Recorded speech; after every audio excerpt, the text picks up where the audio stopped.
Welcome to Pinvest TV, India's first real estate channel. Let's dive into latest property news from Indian market. India needs to invest at least 8 to 10% of its GDP in infrastructure to maintain high single-digit growth over the coming decades, according to M. Nagaraju, Secretary of the Department of Financial Services. With the government aiming to double infrastructure spending to 142 trillion rupees by 2030, he emphasized the critical need for increased private sector involvement. Over the last 20 years, infrastructure investment has largely been funded by the government, as the private sector had built ample capacity during the early 2000s boom. However, the economy has since underperformed, forcing the government to take the lead in infrastructure spending. Speaking at a seminar organized by the National Bank for Financing Infrastructure and Development in Mumbai, Nagaraju stressed that sustaining high growth in the next 2 decades would require more than just government funding.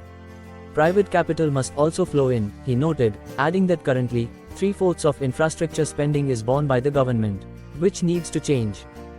Nagaraju highlighted several steps the government has taken to make infrastructure investment more attractive.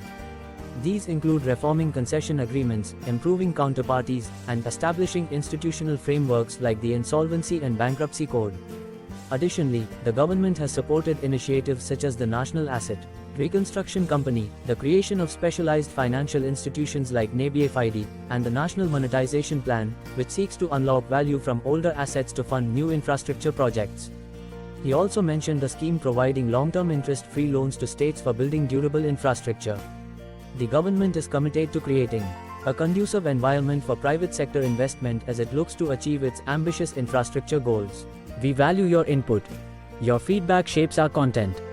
Thanks for watching Pinvest TV.